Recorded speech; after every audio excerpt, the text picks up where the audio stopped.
Hi, Damon. Thank you so much for joining us, Craig. And this is Craig, aka the Sausage. Poor old Craig gets called the Sausage Damon in our program because I called him the Sausage on the live, and now everyone is calling just me. Fucking stuck. Yeah, it's great. But I've started where that came from, maybe offline afterwards. Yeah.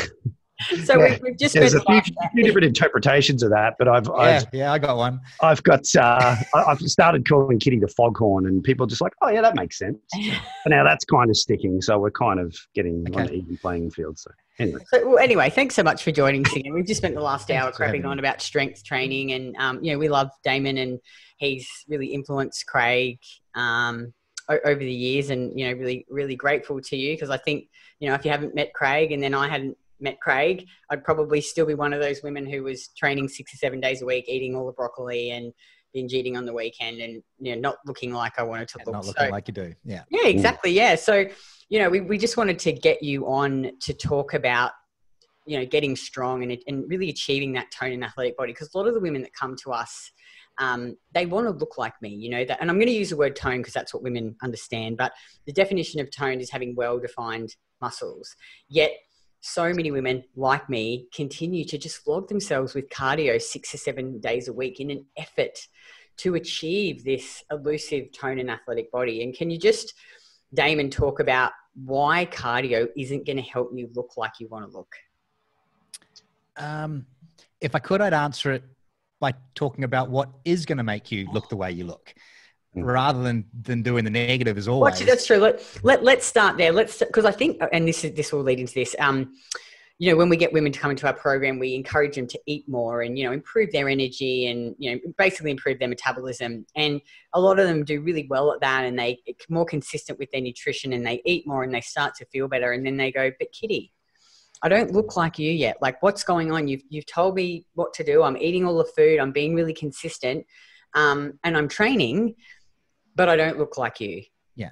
And they don't understand why. Yeah. And it's the same reason that the cardio isn't the answer, is because everybody seems to be, and even cardio is obsessed with the process instead of the outcome. And so if you just start at the end, if you consider the person that you want to be, so if you take your average girl, average body fat, sort of mid-30s, whatever they'll be, and have them picture what they would ideally love to look like, more like you or whatever their end goal is. And invariably, that person is just a better athlete. They're a better athlete in the gym. And when you say to anybody, do you picture yourself with your amazing body, absolutely miserable, starving all day, every day, slothing on a treadmill, like chained to a treadmill for 18 hours per day? Like, is that your vision of perfection? And everyone's like, no, don't be ridiculous. You go, well, why would you start training to do that? Because ultimately, dropping calories and jumping on the treadmill and just doing more and more stuff, you go, what are you actually training to do? You're training to be a person who can do lots of useless stuff while eating no food.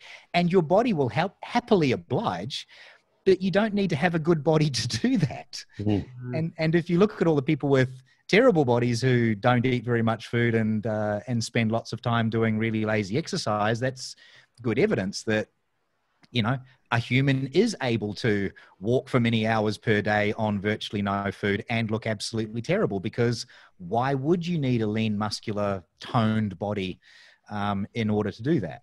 So the answer to the question isn't so much why don't you do this, it's more what do you do? And the answer is you need to train like you want to be that person you want to look like. And invariably that person, the only real material performance difference is they can lift much more than you. So that's what you need to train for, because that's why they've got prettier, better, more toned muscles. Their muscles are better than yours, which means they exert more force, means they can lift more weight. So that's what you've got to train for. And the same thing with the food. You go, if you're going to be stronger and able to lift these weights, if you envisage yourself as this vibrant, energetic person who can go to the gym and lift much better weights than you on absolutely everything, excuse me, that person eats food. They don't starve. They need food. But what about Damon? Like, this is what I said to Craig. This is back when I first started, because a lot of the women that really stick to the process and are very consistent, we find that over the time that they're with us, we actually increase their calories, yet their body fat goes down. But I don't understand, Damon, how is it that I'm eating more food and losing body fat and doing no cardio? Like, a lot of women don't understand how that happens. Don't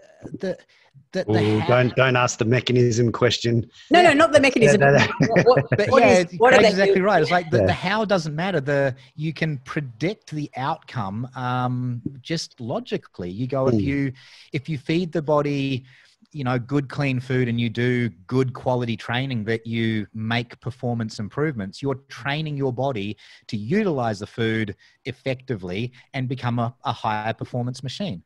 And so as you become a higher performance machine, you've trained the body to take in more food to do that, it will be able to take in more food and become an even higher performance machine. And you look at all of the athletes in the world and you go, the big difference between where they're at the Olympic level versus when they first entered the sport is that they can eat more food and they can perform much better.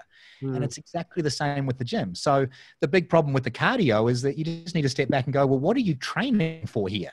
Like, you're training to walk at a pace that you can comfortably walk. What happens when you achieve it? You can walk for lots. Like, who cares? What? There's no achievement in it. So Damon, but when you say performance in the gym, I'm sorry to keep digging deeper into this, because a lot of women who follow me are new to lifting and new to this. So when you say improve performance in the gym, what do you specifically mean? What should they be trying to do? They should be able to lift more weight for the same reps and the same technique on absolutely every exercise that they do. Performance in the gym, I mean, if you have more muscle and toned muscle basically just means a little bit more muscle than what you had before, certainly relative to the fat. You've got more tissue. It's not a different type of tissue. It's just there's a bit more of it, and it's firmer because it functions. When you have a bit more muscle, you're obviously going to be stronger. So when you go to the gym, then you should be seeking to do better than you did last time in terms of either the amount of reps that you can do with a weight or the amount of weight that you can do for the same number of reps, or in our case, the calculated max that you can score on each of your performances. So performance is simply that you're gradually building up the amount of weight that you can lift for the same or more reps on every exercise in good technique. And it's important because we'll probably get into this, but it's across all exercises, because again, looking at it backwards, you go, if you have gained muscle all over your body, so your whole body is improved, every exercise that you do should be better than it used to be. Whether or not you're doing that exercise regularly or not, it shouldn't matter. If you've got more muscle, you should be able to lift more weight more easily for more reps. And that's because we talk a lot about squat, bench and deadlift, but let's say you're a woman who just for whatever reason, you can't squat. What other exercises are like, what are the ones that are, what do you think are the most important exercises? Like, obviously a bicep curl versus a deadlift is, it's more benefit. It's actually pretty easy. It's the exercises that allow you to lift the most weight tend to be the exercises that give you the most rapid progress. They're the easiest to make progress on, and they're the easiest for your body to just grow strong on, generally speaking. So what are those exercises? List them out for the ladies. On legs, I love leg press over and above squats. And you've got every variation of deadlift that you can possibly do. Your hack squats can generally be pretty damn good. Pretty much every kind of free barbell and dumbbell exercise you can do is really, really good.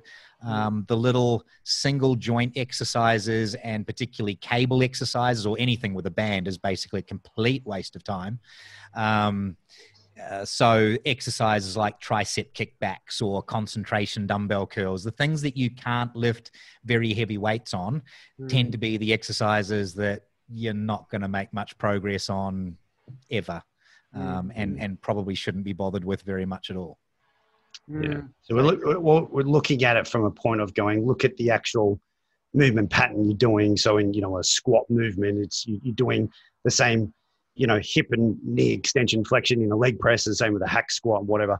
But all of those movements are loading the lower body, as well, and is providing your form is good. and it's standardized, you go in the same amount of depth each time. Yeah. That way you can actually gauge that progress. And the reality is whether you get really good at a hack squat or a leg press or a squat, they're all the big movements. They all require you to lift the most amount of weight. So if Correct. progressing on the one that you can do the most efficiently, do that for as long as you can and sort of stop making progress, then look to change it. I mean, if you can squeeze months and months and months, or 12 months, especially if you're a beginner, out of the one exercise, we'll probably digress into a different chat, but it's like, if you're doing so well with a particular exercise, don't change it, because the more you do it, the even better you get at it, the more efficient you can do it, the more you can measure it from a week to week basis.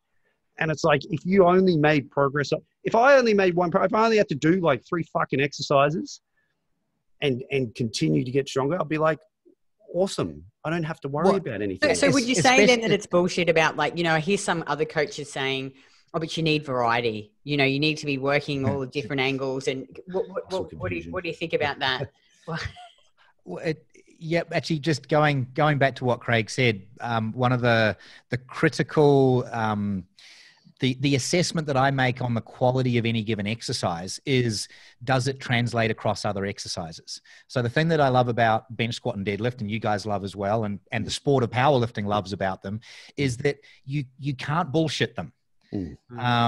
They are very, very honest exercises for measuring where your strength happens to be at. So whether or not but having said that, like take myself, for example, bench press is one of the worst exercises that I've ever done to make progress. I have ridiculously long arms. My shoulder angle goes all yuck, and it just doesn't really work with my body structure. So I persisted with bench presses as a primary exercise for years. I just never made very much progress on it. So I don't actually rate bench press for myself as a great exercise. I still measure my strength progress on bench press, but I make the progress doing other exercises that work better for me. So I like dumbbell bench presses and dips where I can lift even more weight. But that's how you rate the exercises, is does the strength translate? So that then comes across to what Craig was then talking about in the same technique, which is vital, because you get a lot of people, particularly on the leg press, they love the leg press because they can go up by 50 kilos every week nonstop forever until they're lifting 1,000,000 kilos, because they just get shorter and shorter until their knees aren't bending at all. And you go, that's not training. That's not what we're talking about. We're not talking about putting more weight on the device or on the bar or the machine. We're talking about being able to lift more weight in the same technique. That's what you're training for. So you need to do the exercise the way that makes progress, that makes real progress. And then you can measure whether it's working by testing out other exercises occasionally and seeing whether or not you've gotten stronger on those exercises. So actually, this is a question with the technique question and standardizing your technique. Like, obviously when you're pushing to failure and you're getting to those last few reps, when, well, I guess this is probably a hard one to answer, but like the last few reps may not look like the first two, like your form will break down slightly. Like, when do you pull up stumps and go, this is looking filthy now? Like, it's not standardized anymore. Like, would you allow a little bit of wiggle room with the reps at the end?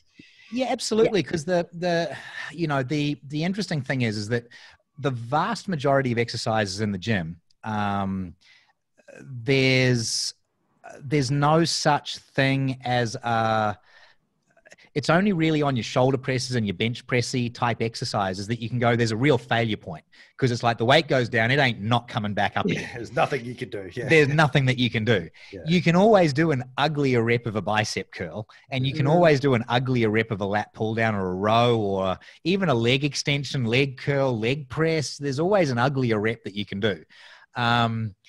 And so it does become somewhat subjective at what point you really over bullshitted that rep and and whatever. There's a number of ways to handle it. Certain exercises, it's more obvious where you really bullshitted the rep and where you didn't. What for me it comes back to is to remember the fact that we're training. So in terms of, well, let's take a set of bicep curls, for example. We're in the gym to make progress on our bicep curls. So let's say last week we lifted 30 kilos for 10 reps. This week we want to do 11 reps, for example. If it was a hard 10 reps last week and the last rep was already a little bit dodgy looking in the technique, when you get to 10 reps this week, you can't really determine whether or not the dodginess of that rep was more or less dodgy than last week. Is it better or worse? Can't really tell. So you've got a choice at that point. You can either put the bar down and go, well, I'm not sure, so I'm not going to try an 11th rep. Or you can do an 11th rep that's ugly. And hopefully it's only as ugly as was necessary to do the one last week. But by doing the 11th rep, yes, it got a little bit ugly. As long as it wasn't dangerous, and you really have to do something pretty damned outlandish on a bicep curl for it to be dangerous. As long as it wasn't dangerous, then it's like you've just forced your body to do something it wasn't able to do last week. You've trained it to keep curling where ordinarily it wouldn't keep curling. It's never, ever done that before. That's what training is. And so then the next week, if you do a 12th rep and then the next week a 13th rep, and you gradually build this up, and after 3 months, let's say you're up to 40 kilos for 15 reps, but they're pretty freaking disgusting now, and you know you've kind of gone overboard with it. Cool. On my next program, it's like, let's reset the bicep curl and let's go back to 30 kilos, say, and see what we can do in much better form, and don't let ourselves do the bad reps. And then we build up and up and up and up again. And maybe in another 3 months' time on the bicep curl, we're up to 45 kilos for 15 reps, and they're hideously ugly, but they're 5 kilos heavier than the 15 hideously ugly reps were 3 months before that. That's progress. That's what training is about. Obviously, there's a degree of skill and degree of coaching that is required to know what the point of acceptable bullshit is and what's not. But again, when you step away from everybody's fixated on the biomechanics and this, that, and the other thing. And when you just get to the essence of, let's just try to train for progress like an athlete who's just training for themselves, which is what we are, and we just want to get really good at this. What's the fastest way to make progress on my curls? I don't really care if my curls are the prettiest curls in the known universe. I just want to get much stronger on them. So using a little bit of ugliness judiciously to make some extra progress, I'm personally fine with, within reason. Yeah, of course. Like we were talking before, like if your squats start to get super high, like, well, yeah, there's certain exercises, like, you know, for me, I'm a Nazi on the squat, that it's got to be below parallel, because in my experience with myself and everyone that I've worked with, when you don't squat below parallel, the progress that you make comes fast and none of it translates to your actual full depth squat. It's an entirely different group of muscles and it's a different technique. And so I've even had people go from, say, you know, there's one guy I remember from years ago. He went from 80 kilos to 220 kilos on a squat in the space of 12 months. And then I saw his squat and I'm like, dude, you need to bend your knees. Like, it's nodding your head standing at the top is not a rep of squats, you know? And we took him back until he could squat properly, and he was still squatting the same 80 kilos. He'd gotten used to the weight, but there was no power out of the bottom of the squat.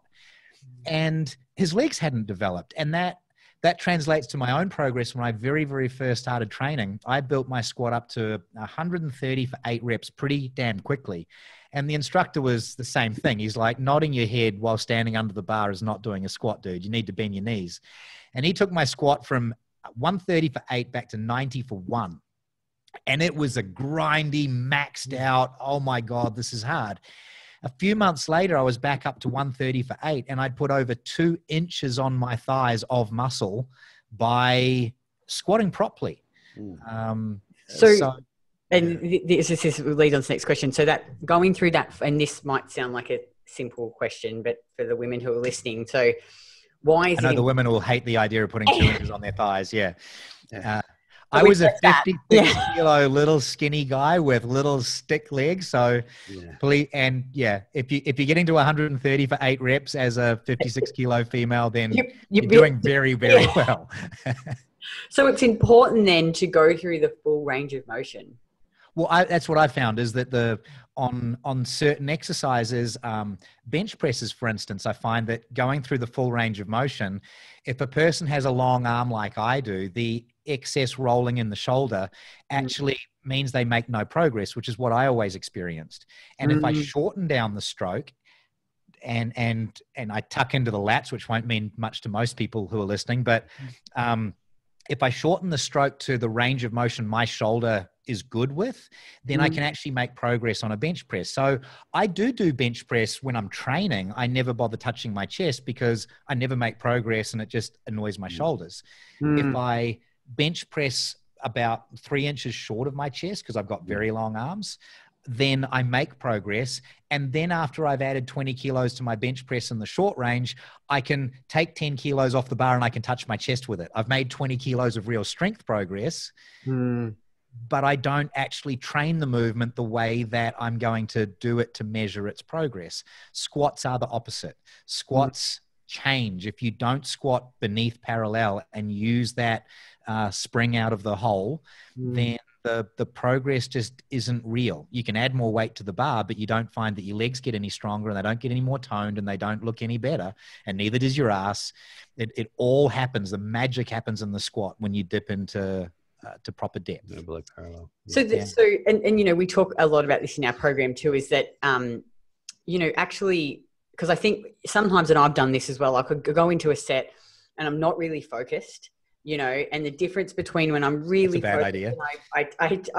I think about the things that Craig's taught me in terms, you know, like when I'm squatting, breathing, bracing, the hips turning on, really pulling in tight, really thinking about what I'm doing, then squatting, versus when I like haven't spent the time thinking about what I have to do and focusing, I'll get more reps. Like how important is learning those basic fundamentals when it comes to lifting. Like you talked about, like when you bench press, you know, you're pulling everything, it's the tightness, it's the breathing. Like we notice it in women in our program who get really good results. You watch them lift and it's just magic.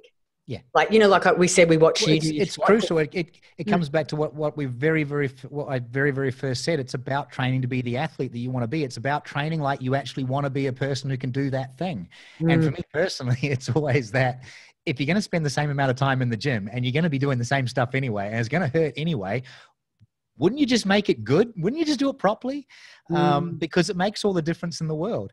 And certainly when, you know, if you aren't focused on getting the performance when you go into the set, that's when you risk injury. That's when you also guarantee disappointment.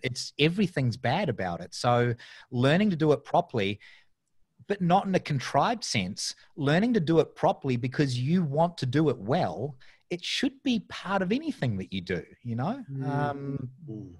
And Damon, you know, like a lot of, I think our society and women, and they're just conditioned with the fitness industry that they want quick. You know, they want to see such quick results because everyone's selling them an 8-week challenge where they're going to drop 10 kilos. So, you know, with lifting and mastering that skill and then making that strength progress, like it's a slow process. Like, you know, like it's not slow, but it's not quick. Like anyone can tell you to eat 1,500 calories and run on the treadmill and drop 5 kilos in a week, you know, like,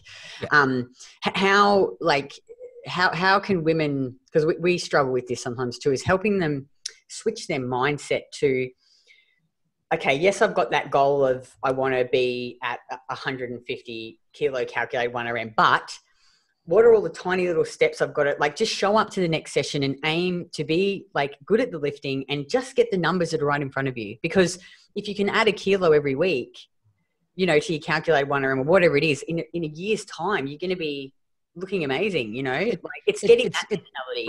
Yeah. I mean, it's kind of, you can, Jesus, you could draw any analogy that you want to this sort of, you know, the real cost of buying that Chanel handbag on your credit card, you know, and then having to go without all of the things that you want to do for the next year as you try to pay off the monstrous debt with the high interest on the credit card. It's the quick, easy fix, the stupid thing that you do to get this, you know, 30-day challenge or this 8 weeks to just shred off some weight, of which everybody knows it's 90% water and it's going to bounce back within the 7 days of resuming the stupid shit that made you fat in the first place.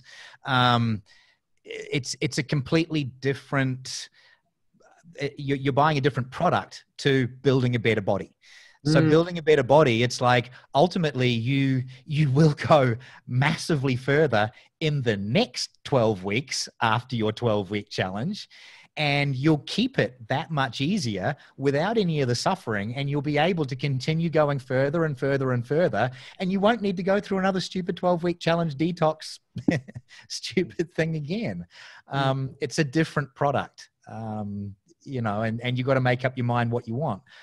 It's kind of like going, you know, I've found another house that I want to buy, so I'm going to sell my house now as fast as I possibly can. It's like, well, you can do that, but you're going to get, you know, absolutely destroyed on the sale price potentially, which is going to wipe out the amount of equity that you would be able to put into the next house. And it might mean that you don't even get the next house that you want. It's the same thing. That instant gratification usually comes with a longer term, bigger cost. But having said that, like the bigger downside that I see is I've taken, you know, one of my exemplary clients who just did what I said back in the day, went from 57% body fat to 22% in exactly 6 months. That's incredible. And that was training 2 days per week and eating way more food than she ever ate before in her life. And she'd turn up to the gym twice a week, and she would do maybe, you know, 6 to 10 working sets for the whole workout, an hour, twice a week. And she dropped down from 100 and way in the hundreds down to sub 80 kilos at 22% in the first 6 months. It's like, she built muscle in that time. She toned up her hair, her skin, her eyes had sparkle, everything improved. And that's what you and I see on a routine basis with the people who just do it properly. And you go, is 57% to 22 slow? No. And it's any of these, and if you did 2 12-week detoxy kind of 12-week challenges in a row, guaranteed no one's ever done 57 to 22% in that time. And this was another person who came to us, like so many of your clients do, not eating. So eating nothing was not going to be the solution to the problem that was caused by eating nothing. You know, it wasn't an option. That's actually a good lead on, because, you know, like women will come into our program and like, you don't get to 100 kilos eating 1200 calories. Like, it's impossible. I would disagree. I'd say you can. In fact, I've seen, it's the binge eating, you know, like a lot of women, when you dig a bit deeper, they'll go, I eat 1200 calories during the week. And then on the weekend, I can't control my cravings anymore, and I just go and eat a fuck ton of food. But when we actually just get them eating more consistently, more food every single day, and they strength train, all of a sudden they're like, holy shit, like the fat's just melting off. Yeah, well, that's because I would say the funny thing in my experience has been that all of the seriously overweight, obese people that I've worked with over the years, in virtually every case, you know, with a very, very few exceptions, they were under eaters, and it was the quality of what they ate. You know, they'd get up in the morning and they'd have an up and go, and they'd have, you know, 6 coffee, black coffee things a day, and they'd snack on little snakes and biscuits and bits of cheese and whatever else. And then at dinner, they'd just be tired from the day's work. And so they'd go and they'd either order a pizza or they'd have a bottle of wine or whatever it was. But the total caloric intake was not high. They didn't really have the stomach capacity to eat very much, even when they tried to binge on the weekend, because they didn't eat all week. But if you could get a list of everything they'd eaten the last 12 months, you could probably guess their weight was going to be bad, because it was just crap. Like, there was no nutritious food that went into them. And so as soon as you stuff them full of nutritious food, the body's like, thank God. Thank you. Now I can start actually doing some of the metabolic processes I was designed to do. I can start fixing up your dried out ratty skin and your dried out ratty hair, and I can start fixing up your liver and your other bits and pieces that have just gone to ruin because you just fed processed, sugary, colorized crap. It's a cheap trick. It's just stop eating shit, start eating real food. And it's just amazing how people, every aspect of a person's state of mind, their physical appearance, performance, and everything, it just starts improving. It is actually incredible. It still blows my mind when I see women, because it's just so amazing watching their transformation. And also they get so empowered, you know, because they're stronger and they can lift these heavy weights and they're starting to look better and sleep better. And they're just like, oh, this is so amazing. Well, I also love, you know, the remedy to the low carb thing, because, you know, we get a lot of people coming in and they've been to, you know, zero carbs for the last 2 years. Let's talk about that. That's a good, And it's like, it's a common thing. They do, you know, they've been doing 12 hours of cardio a week and they're on zero carbs all the time, except the occasional binge that they have on the weekend. And they're all invariably 25 to 30% body fat. Like, they're not lean and they're not necessarily little. They're on low calories, low carbs. And can't go anywhere. And so the first thing you do is you go, well, the remedy to your problem, so it's not the remedy to all problems, but the remedy to this problem is we need to feed you a high carb diet.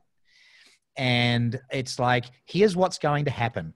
The first day you're going to be virtually suicidal. You're going to be going in and out of diabetic comas.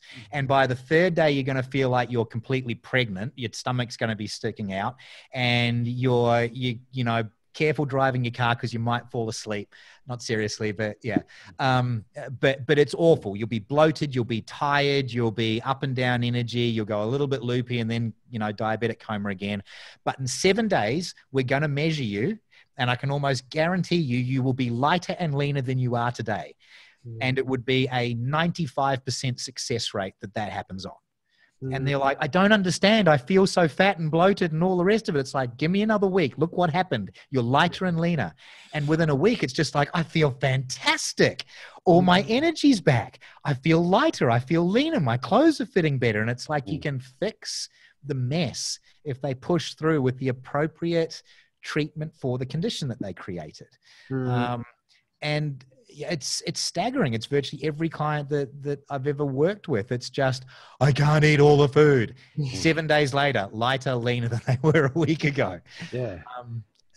And the other thing they'll say, like, I can't believe it. I've actually taken a shit every day this week. And I'm like, you weren't doing that before? And they're like, maybe twice a week or 3 times. And you just and it came out by itself. Like, it wasn't harder than doing a maximum deadlift. Yeah. You know what I mean? But it's like you're giving the body what it needs to do a normal bodily function. Yeah. It's like, if you're not doing that, that's a problem. And that is a reflection of what you've been doing. Yeah. So the moment you just start letting the body do what it's naturally do by providing the resources that it needs, like, I mean, I really can't overstate the simplicity of that. No, yeah. It's so like, blatantly obvious once you've actually experienced it and done it and maybe seen it a couple of times. And then you're like, well, of course that would happen. Yeah. And I don't think most people realize just how atrociously bad their diets are and how atrociously bad food that's readily available generally is. It's there's very little that you can, I mean, the rule of thumb is that anything that you can eat straight from a packet or bag from the supermarket probably shouldn't be eaten. Like, it's just garbage. And when people have eaten clean for a period of time, and strictly, they actually then start to understand it's not hard to eat clean, because when you eat that shit, you feel bad. Yeah, you regress really quick. Can I just jump in there and say, for people listening, when you say clean, he doesn't mean, because I think a lot of women, and this is what I thought before. Clean, I mean natural. I mean, yeah, like they think, oh, clean means, to me, when I was a stupid fucking asshole, you know, eating fuck all, doing heaps of cardio, I thought that a clean diet was oat milk, you know, chicken and broccoli with some asparagus. And like no carbs and almond milk, and you know, like I drink soy milk. Whereas now, like, we eat fruit, potatoes, steak, seafood, good quality dairy. We'll eat some cheese. You know, we have the casein protein powder. You know, good. They have nutrients in them. You know, and carbs. And I think women, they're so afraid of carbs. They're so afraid. Like, I get comments all the time, like today. It blows my mind. Like, these women that have scrolled past, what did you read this? This is like, because I recommend, you know, we eat carbs, train, you know, perform in the gym. This is ridiculous. You shouldn't be eating fruit and sugar, and, you know, your body can survive without carbs. It's like, well, yeah, it can survive, but like you're not going to be thriving. Living in the gutter on turpentine. That doesn't make it a good idea. It's like not an example of a lifestyle. It's not particularly useful for the rest of us. You know what I mean? Correct. Like but it can be done. That's important. Yeah. It's possible. The Inuits, the Eskimos always get, there's Inuits who live off. There's Africans living off dirt. Apparently dirt's got nutrients in it, Yeah. And I'm like, that's cool. We've already got that, but they all look like shit. And they there's just so many things wrong with them that's not even something that's worth even talking. It's not even an argument in this. No, that's exactly right. Yeah. But yeah, I mean, the funny thing, girls in particular, it seems, it's a gross generalization. But I'm a, white patriarchal male, so I'm a sack of shit anyway. But it's an amazing thing that virtually every female I work with, you put them on a high carb diet and they're just damn happy. Like they're just nice people, and they're just like, when I go on the protein diet, I'm a little bit drier, but I make better progress and I'm just happier. I sleep better at night. I'm just happy. And I'm not a carb advocate. I've got no skin in the game. I don't sell a carbohydrate product. I don't care what kind of diet people go on. I put people on everything. I put them on ketogenic diets on occasion. High protein, high fat. I'm a high fat diet fan myself, which doesn't mean that it's absent in carbohydrates. I still have, a few cups of rice per day in a high fat diet. Dieted into competition on that. But yeah, you give girls generally high carb diets. Most girls, and there's always exceptions, but most girls are just, everything works better. So the whole low carb thing, again, the reason that people say don't do carbs, they'll give you some complicated biochemical processy bullshit. And you're like, you don't know anything about that. It's like, I've run a medical business. I've looked at thousands of blood tests over the course of my life and consulted to people what they mean. I've never seen an insulin build a glycogen ever in my life. I've never seen a blood glucose. I don't know where the fuck the carbohydrate goes after you eat it. No one does. And all these people telling you this is what happens inside your body and the insulin does this and then the insulin does that and da-da-da. It's all bullshit. They've got no idea. Eat the food, measure what it does. There's the answer to every question. And 1 week of eating some carbs and seeing what happens, you're not going to turn into thunder thighs. Could just change your life. Yeah. And it will change your life, ladies. Like, trust me, low carb. It's quite remarkable. Yeah. It's, you're right. You're happy. And if anything, if ever there was a universally, and again, I'm talking about a diet for people who want optimal body composition. I'm not talking, you can do a ketogenic diet for the rest of your life like the Eskimos do. And if you've got epilepsy, then that might be the thing for you. But if you're a non-epileptic and you want to have optimal body composition, performance in the gym and all the rest of it, I'd have to say a long-term low-carb diet is about the worst choice you could possibly make as a blanket statement. Yeah, I mean, like or you said, no carb diet. Sorry. Yeah, I mean, it's a whole nother debate of why. But obviously, we're carb advocates for that particular reason. But it's just like there are very limited applications of when you would use a high fat diet in any context. But certainly from the point of like, well, if your goal is to look like, as we said at the start, that athlete that you want to become, well, that's only going to happen by performance. Yeah. And I mean, performance is fueled by carbs. Like it's just, and if you don't believe it, you can just try it. You can just do your training on a low carb diet for a period of time and you'll perform just fine. Stick the carbs back and see what happens. It gives you a performance boost. It just, that doesn't mean that that's proof that a carb diet long-term is the way to go either. But for most people who think that the solution is a low carb diet or a next to no carb diet, I would very strongly argue in the other direction. Yeah. Because I mean, at past a certain point, when you're overdoing the fats, the body is essentially turning them into pseudo carbohydrates. Like that's essentially what it's doing. It has to convert it somewhere to an energy source. Yeah. So it's still, I don't know. I don't know. I've never seen it myself. And as somebody who's been on on high fat diets for most of probably my training history, it's just important to say my idea of a high fat diet, still 20% carbs minimum. Yeah. So when I'm on 4,000 calories per day, 20%, 800 calories are still coming from carbohydrates. So that's not a typical low carb diet. Exactly. Yeah. And you kind of go, so, you know, I might be someone who you'd go, well, you advocate low carbs. And it's sort of like, yeah, but within context, that's still 200 grams of carbs a day. Yeah. At the low end. Still more than what some people are still doing as a high carb diet. You know what I mean? Yeah. Yeah. And that's a fat diet. So anyway, can we touch on too, we were talking about this, prior to Damon was rolling his eyes. Like a lot of women, they think that doing more is going to help them make progress and get to where they want to be. And can you just, because women who listen to this might not understand, like, what's volume, what's intensity, like, you know, why do we see, and I've done it myself, you know, I'm like, I've got to do more. I've got to do more sets if I want to make progress, but I just end up hitting the wall and I'm exhausted and I can't sleep and I'm just frazzled and I'm not making progress. Mm-hmm. So can you just talk a bit about that? Sure. There's a general belief out there that's very widely held that it's just more volume is always better. That it just gives you better, faster results and all the rest of it. This comes from... Can you just go back? Sorry, Damon. What is volume? When you say volume, what does that mean?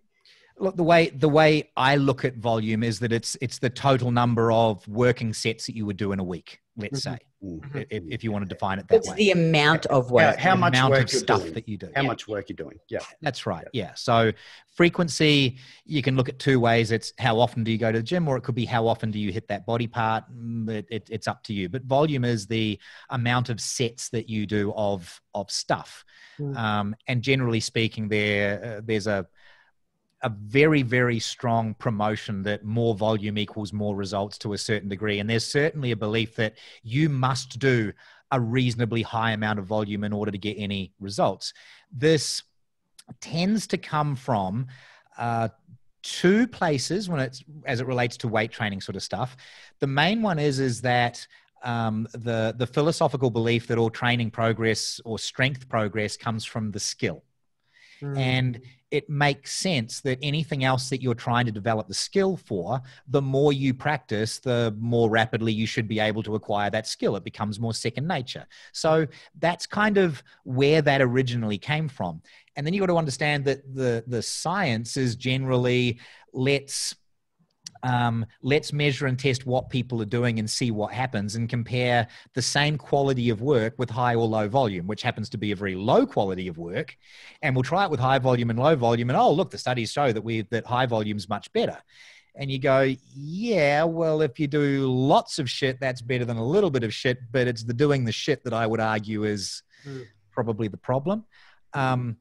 It also then comes from on the bodybuilding side of things that all of the studies and the research there look at short-term, basically, well, it's hypertrophy. Hypertrophy means an increase in the size of the cell. And the way that you get acute hypertrophy is that you inflame it, you swell it up, you fill it with glycogen, water, inflammation, et cetera, and the best way to get inflammation is, again, a lot of volume. And you'll also get an adaptive response where the muscle will suck up more carbohydrates and it'll swell up. So all the ladies out there who have gone to the gym for the first time and done their first leg workout with half a dozen sets of legs and then their pants didn't fit the next day know what hypertrophy is. It's just this short-term swelling that happens is like that. Now, the thing is that there's hardly a study out there that shows that runs longer than 8 weeks looking at hypertrophy. And 8 weeks does not tell you what's going to happen in the next 8 months or 8 years. So the two sides to this coin, the skill side and the hypertrophy side, the data that people look at relates to volume. What we talk about, though, is training intensity. And that's basically how much weight you lift for how long. It's the time under tension for what it actually means. So the amount of time you can be under really, really heavy weight and pushing that to the absolute limit of your capability. Now, obviously, there's an inverse relationship. If you lift the heaviest weight you can for as many reps as you can, go to the deepest level of fatigue you possibly can, you can't do that 20 times in a row and then do it 6 days per week. The way you actually have to train your body to conserve resources.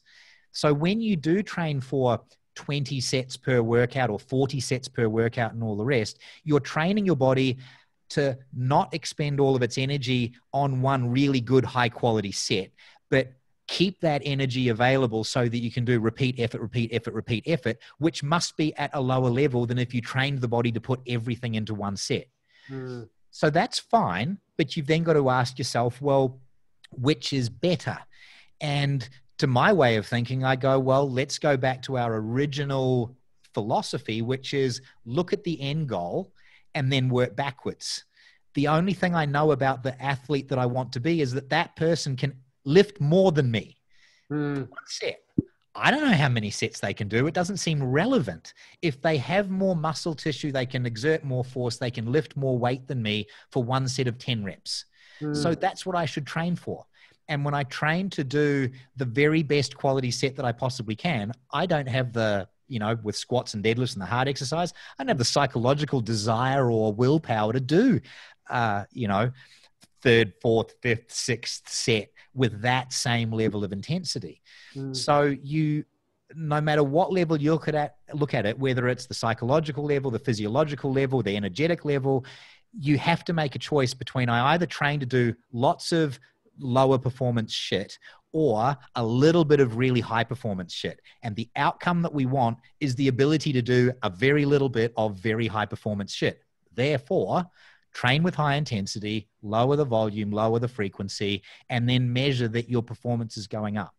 And as we said, sorry. Just want to jump in there and ask. So what about if let's just use the squat as an example, that your technical execution of that movement is so poor that you just can't push enough to, get to failure because you're shit at it. What would you recommend doing that then? Would you practice getting better at the skill and maybe jump on the hacks, some sort of squat machine and push that to failure because it takes out all the technical until you get better?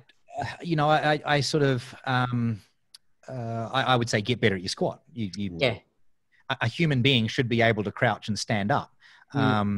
I have a philosophy with training, or with exercise execution, which is that at your limit, you only have the luxury of focusing on one thing.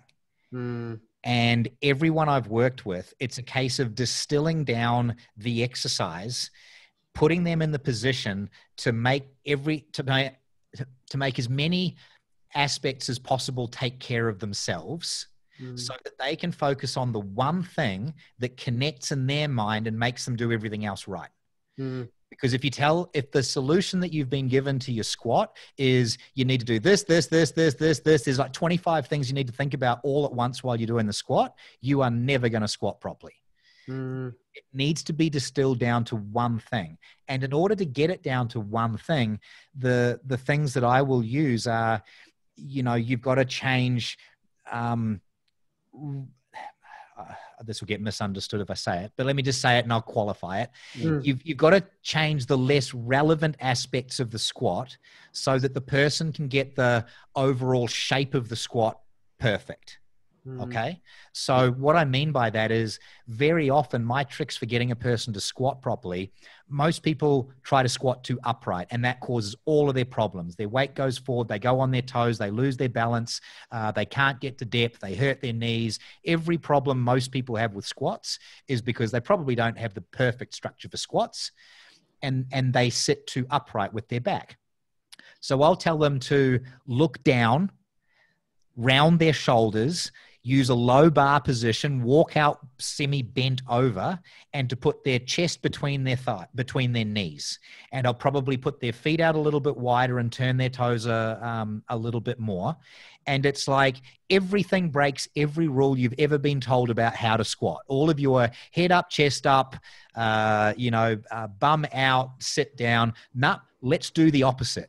Because when a person squats naturally in that way and that technique is ruining their squat, you need to make it seem as massively foreign to them as possible so they don't fall straight back into that shape of squat again. So by making them look down and put their chest down first, automatically their ass goes back, because in their brain, they don't compute ass back. They do compute chest down. And you might say, well, that's wrong. And you go, yeah, but they actually squat perfectly now. And once I've got them squatting perfectly, I can go, cool, now you're squatting perfectly. Stick your head up. Fix it later. You know, if you're injuring your back and ruining your knees and not getting to depth and you can't lift the weight, if putting your head down fixes all of that, it's a better trade-off. You know, is it ideal for a power lifter? I don't really give a damn, because they're not training to be a power lifter. They just want to do squats to get a sexier ass and legs and make progress. So once I do all of those things, and then I can get them to just focus on standing up.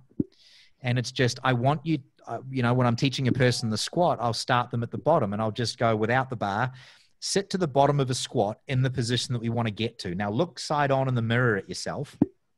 See the angle of your back. We need to get your back to that angle at the top of, as close to the top of the squat as possible, as the first thing.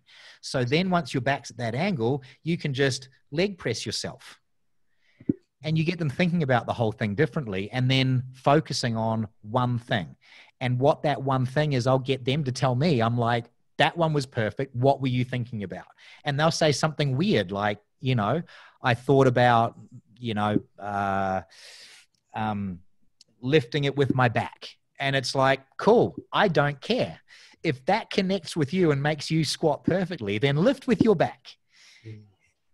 You know, and that's the thing. But I certainly won't be loading them up to sets to failure before I've got their squat right. If their squat isn't right, you know, it's just like if I was teaching a person to race a car around a track, I wouldn't teach them to take the corner at full pelt when they don't know how to steer yet. Like, to take the time and learn how to do the movements correctly. Just like everything. Yeah. But one of the other, I really like to put this in there, is weight training's got to be one of the least skillful sports you could possibly play. I mean, Olympic lifting, yeah, that's next level sort of stuff. I can't do that.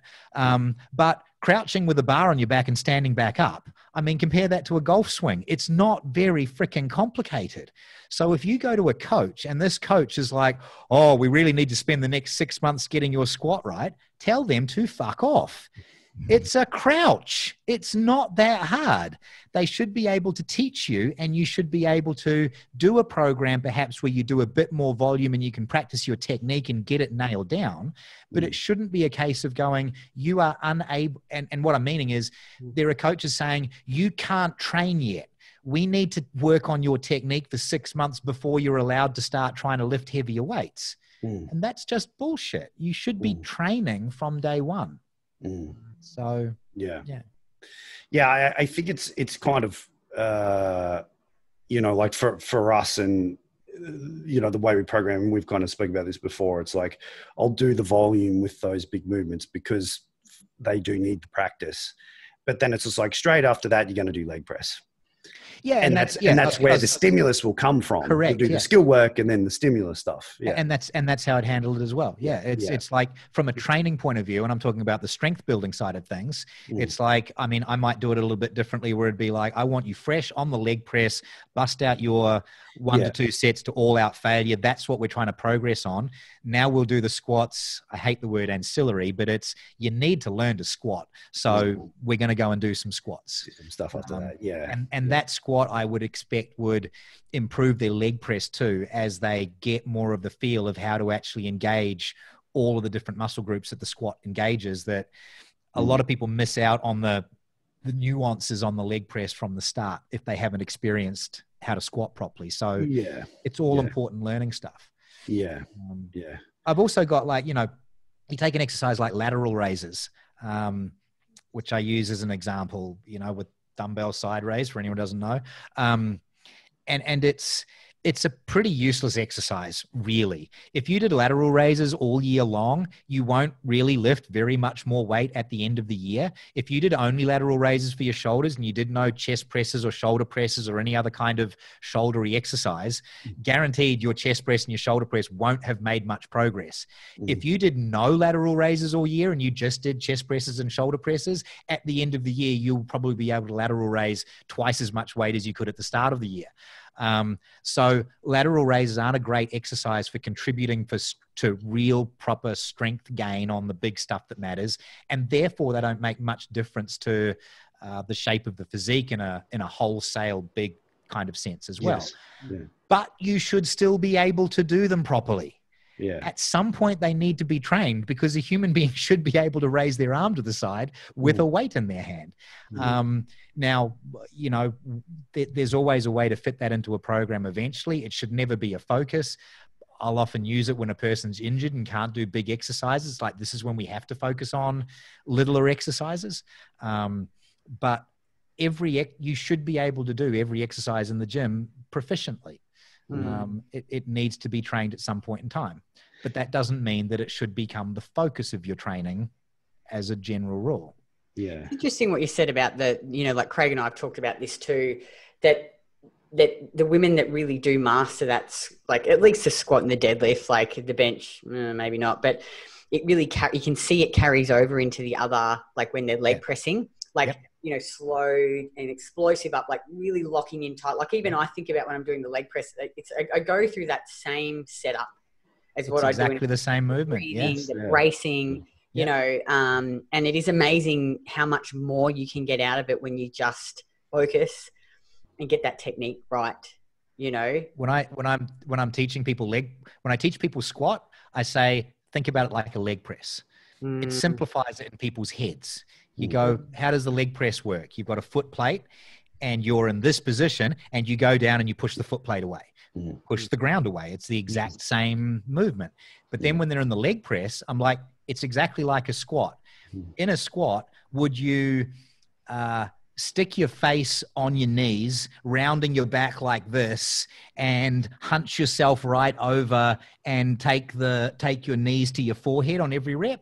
No. So why are you doing that on the leg press? And you see all these people putting their feet at the top of the leg press and they're hunched right forward with the seat right up and they're folded in half and their legs barely bend because their knees are starting on their chest in the first place. Yeah.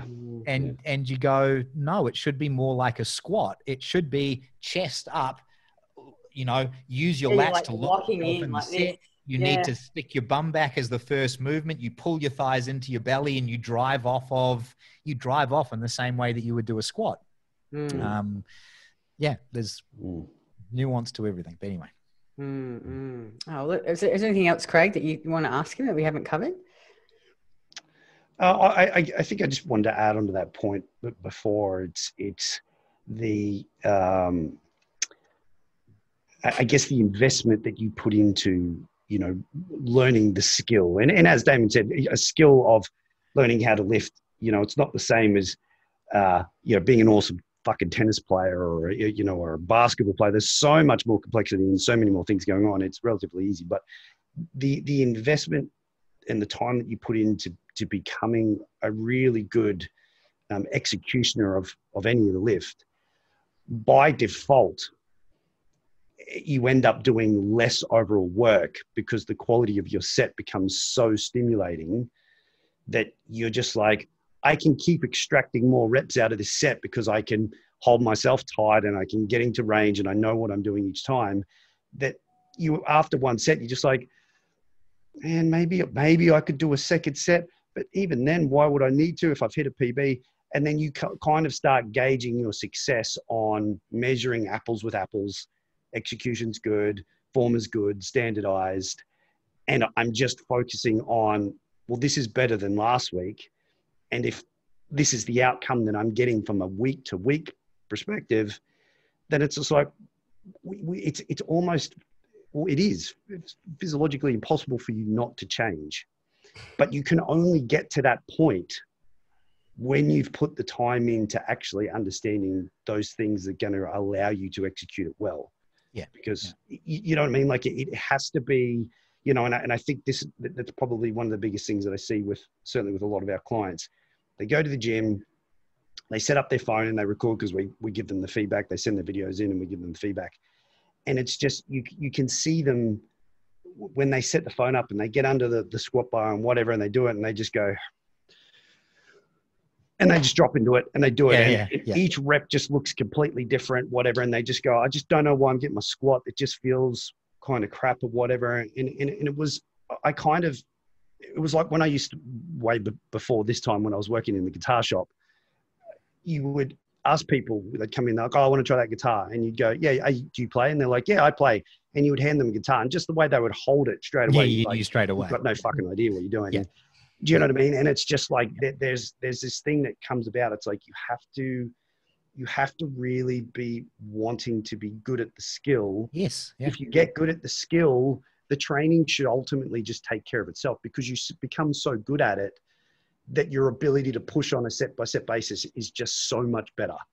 Yeah, and I'm glad you bring that up. I think I get misconstrued a lot because I talk about performance and such so much.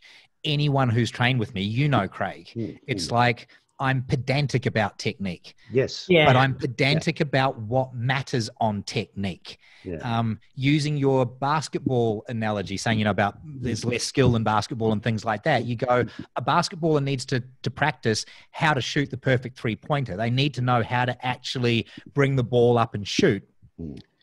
But when in a game of basketball, do they get the time to stand there and bounce the ball a few times, looking at the basket, getting their breathing right? And never. They need to develop the skill and get it perfect so that when they're under pressure, which is exactly the same as that last 1, 2, 3 reps of a set, the default movement is the correct movement. Yes. Mostly.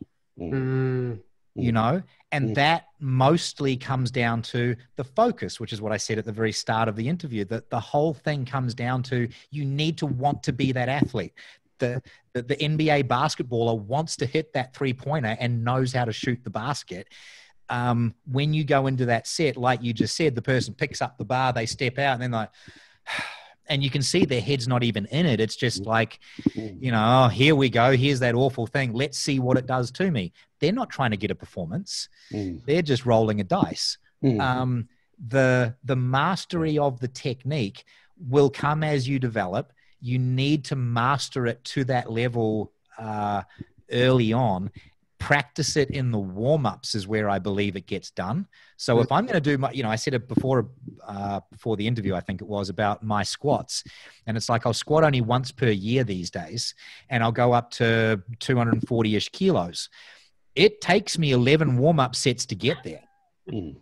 Like, if I haven't felt that bar on my back for that long, it's like I'm going up 20 kilo steps each time. I'm stretching and I'm spending the time to get my movement back absolutely 100% before I get to the top. It'll take me an hour to get there. So even as a person who's been doing it for more than quarter of a century, it's like the mastery of the technique is still absolutely of paramount importance. If it's not there before you go into the work set, that could result in an injury, which is going to put you out of training for a lot longer, or anything else. So yeah, getting it absolutely right is of paramount importance. And I think if anyone's listening to this, go and check out Damon on Facebook, or like some of his training videos, and you watch him. Has he still got some videos? Beautiful. He used to have a bunch around, and they've sort of disappeared into the ether now. Like, where are they? I think there's still some up on YouTube. But that's where I think people, you're right, misconstrue you, because you talk so much about performance and pushing. Yeah. If they actually watch you train, you do that, but you do it with perfect execution. Well, if you, as you guys know too, it's when, you know, I'm exasperated when I go into gyms to see people train, because all these people who talk about technique, their only metric for technique, their only concern is moving the weight slowly. And they'll use absolutely freaking appalling technique. It's like, I want to rip that shit to shreds. They're doing everything wrong, but they do it relatively slowly. It's poor performance with bad technique. Whenever I talk about performance, in my mind, and this is just how I work, it's always a case of the technique is a given.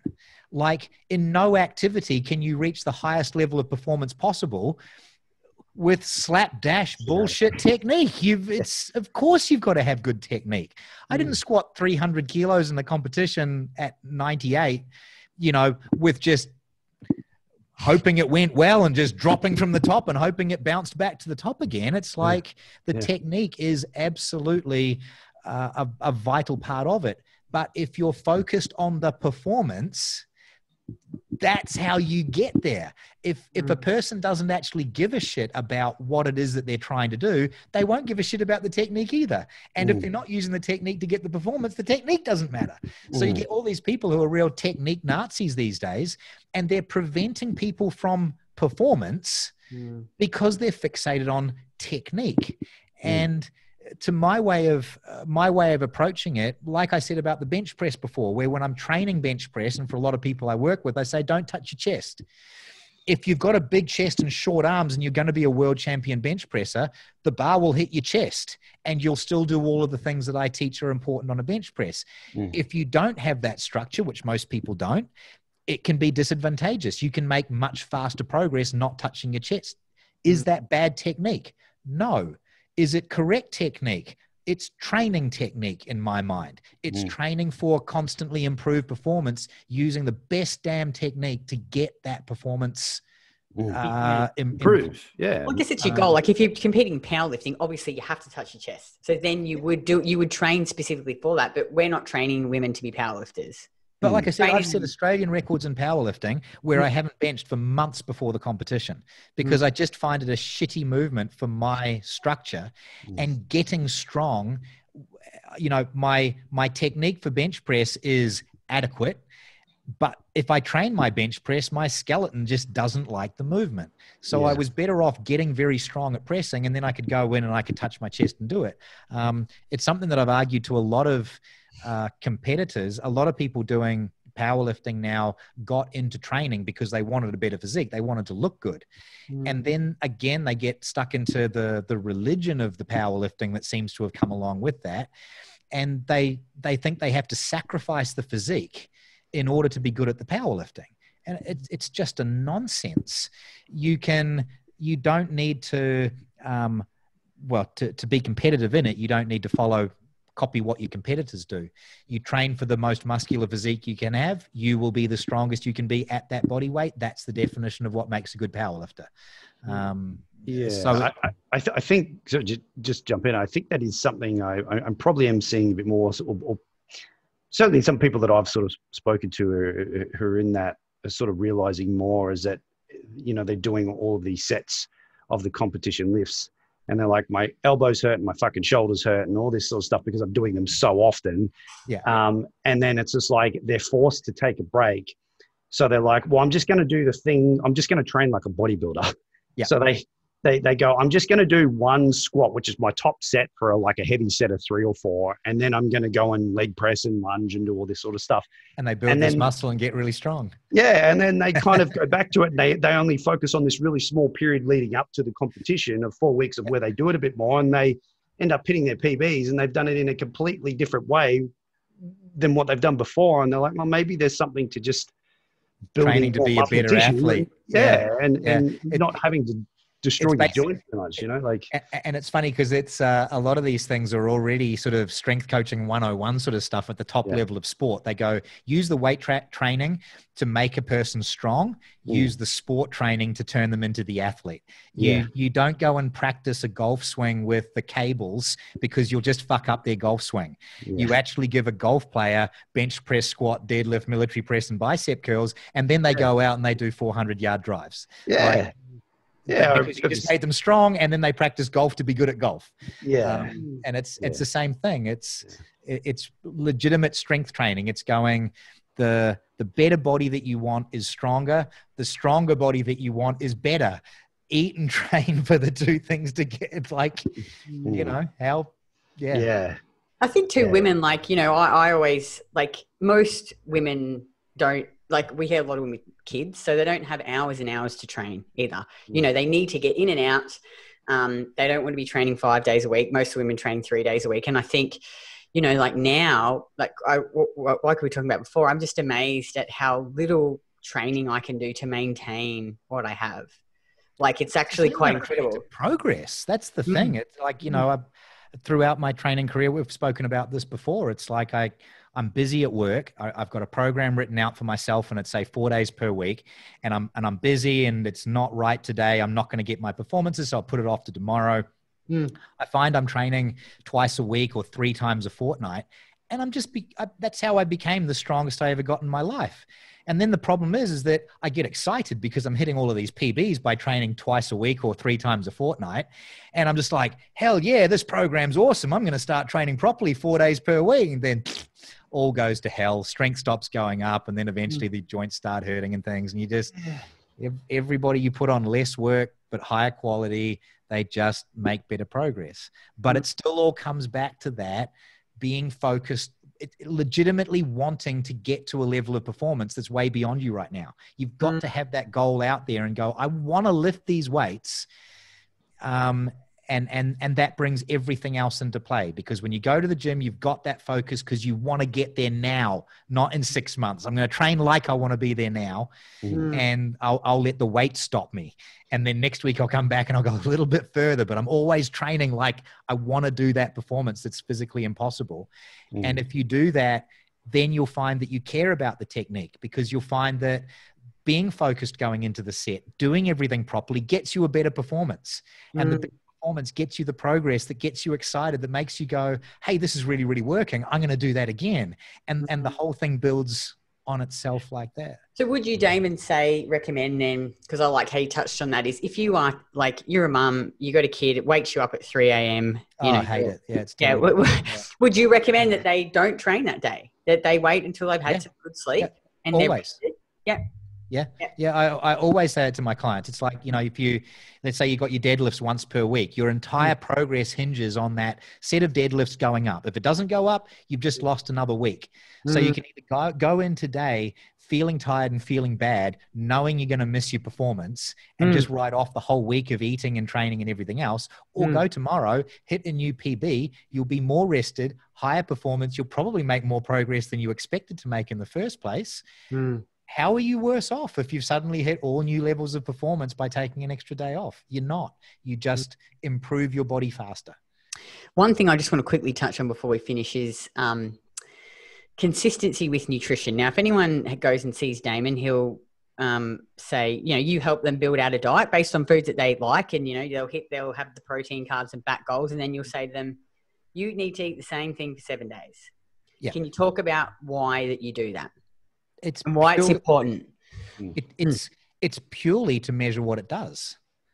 So it's simply a case of going, the only way to have control and to know what you need to eat to make the improvements that you want to make is, let's build a diet as a starting point, eat it for 7 days, measure what it does. And because you ate the same quantities of the same things every day, at the end of 7 days, we can go, that diet did this. We don't care how, we don't care why. All we care about is that when you ate this, this is what happened. If it's exactly what we want, we go, cool, let's do it for another 7 days, or let's adjust it to make it do even more of that. Or if it didn't do what we want, we need to make an adjustment. And because we know what you did every day, then we can make an educated decision what to do to make it work. Because we can measure how the result was different from what we planned. And so I'll say, what do you want to do? This is what I want to do in terms of the numbers. What do you want to eat? And you can change up your diet to whatever you want to do. You eat it again for another 7 days. We measure what it does at the end of the 7 days. And this is the thing, is that it is remarkable how amazingly sensitive the body is to very, very small things that you never would have thought it was sensitive to before. But when you eat the same quantities of the same things every day and you measure what it does, then you can tweak one little thing and just go, wow, I never thought that would make that much difference. I didn't know that I was, you know, intolerant to pasta or something else. Like, I don't get bad effects, but it bloats me and my body doesn't improve. And when I change the pasta to potato or rice, I look better, I feel better, I perform better. Okay, I'm not going to eat pasta. Who'd have thought? And you can learn all of these delicate little things. You can take that as seriously as you want. My attitude when a person when I was doing it, when a person would come to me and I was, you know, providing a professional service, it's, I can't help you if you're not that serious. So don't waste your money on me and ask me to make guesses because you ate different things in different quantities every single day. And it was around about the macros that we spoke about. It's, you know, you might improve, but I'm not learning how to make you keep on improving. And another part of it is that the body adapts to everything that you do. I describe as training. So when you eat a diet, you're training your body to run on that food. And as you give the body consistently exactly the same nutrition, day in, day out, week in, week out, the body becomes to expect it. And it can also go further than it would go otherwise, logically, in terms of it doesn't need to keep a base of body fat around for all those times that you happen to cock up your diet completely and go off plan and blah, blah, blah. And so you're able to get people much, much leaner, much, much easier on much more food, much more quickly, because their body just adapts to running on the food that it knows is always going in. And all those people who get to walk around it, you know, very, very low body fat, very, very toned and muscular all year round, they can do it eating huge amounts of food because the body's trained to run on the huge amount of food. And once you train your body to run on that huge amount of food, you've also created a habit. It's the same thing. And so for me, it's like, even when I travel overseas, I always get serviced apartments where I've got my own kitchen. I go to the supermarket in the country that I've gone to and I buy all of my food and I cook it up and I throw it in my lunchbox and I take it with me. And it saves me thousands of dollars over the course of a trip because I'm not going to restaurants to try to find good food. But it also means that I'm relaxed and I feel good and I function well because all my normal food is there. And I get to spend more time sightseeing, shopping and doing what I want to do because I don't have to go and look for restaurants every freaking 30 minutes to find somewhere edible and then spend too much money, et cetera, et cetera. So it's just full of advantages everywhere. It gives you total control and better results. I think, you know, and because a lot of the women that come in aren't like you, Damon. And, you know, we actually lie. We do have. Really? And Hansel, she's like you. And again. Your hair doesn't have the same luster. She gets the same results as you. Like she's 7 kilos, trains 3 days a week, eats 2,400 calories and is super lean, feels good, sleeps well. And again, it's like, we're not here to tell you what you need to get to make you happy. It's about going, what is the result that I want to achieve? Am I willing to do what it takes to achieve that? You know, and I would say that I'm somewhere in the middle. You know, I eat relatively the same things every day, but I like to go out sometimes on the weekend and eat food. But then I'm not going to be as lean as Anna. You know, I'm not, but I accept that. And I think it's about going, what is it that I want? You know, what is it I want to achieve? And going, okay, well, I need to do, I mean, I'm pretty consistent with my food. I shouldn't say that. And I train really consistently, but it's like going, what's the result I want? And then going, okay, I need to commit to doing what it takes to get that result. And if I'm not willing to do that, that's okay. Yeah. Like, it's totally okay. But don't whinge about it. Don't whinge about the results that you're not getting for the work that you're not willing to be put in. And just ask yourself, like, you know, not everyone wants to live like Anna, but then you can't expect to get the results Anna has. Like that's really what it is. Black and white. Yeah. But that's the same thing, you know, for you yourself. It's like, it matters as much as it matters. Yeah. So if you look absolutely fabulous and you don't need to do that, and you're not trying to go to a new level that you've never been to before, then why would you bother? Be happy, enjoy yourself. Yeah. If you're a person who's just getting into this and your body makes you miserable every day and you don't know what to do about how to fix it, and you see all of this confusion, convoluted information out there that contradicts itself left, right, and center, and you just want to know, what do I do to change?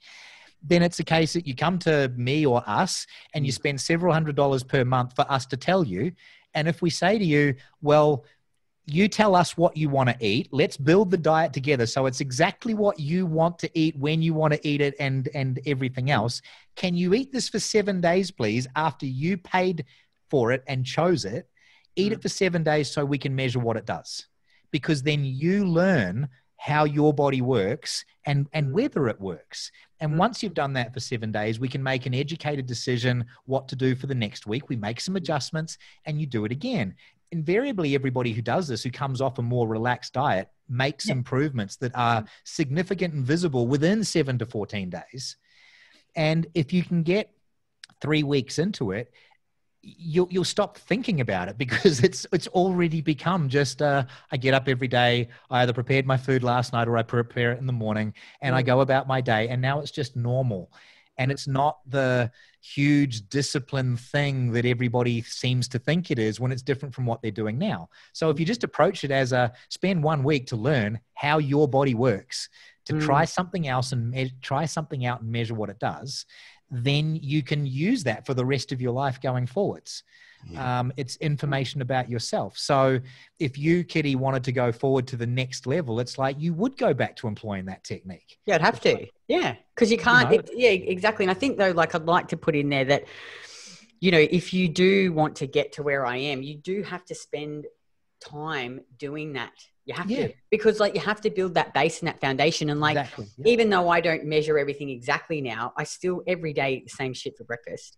I nearly about every day eat the same morning tea. I eat the same lunch, basically. But 90% of the time you eat the same stuff that you would put on a diet that you measure anyway, because that's just, I just don't measure it exactly on the scales. And if I'm hungry, I eat more.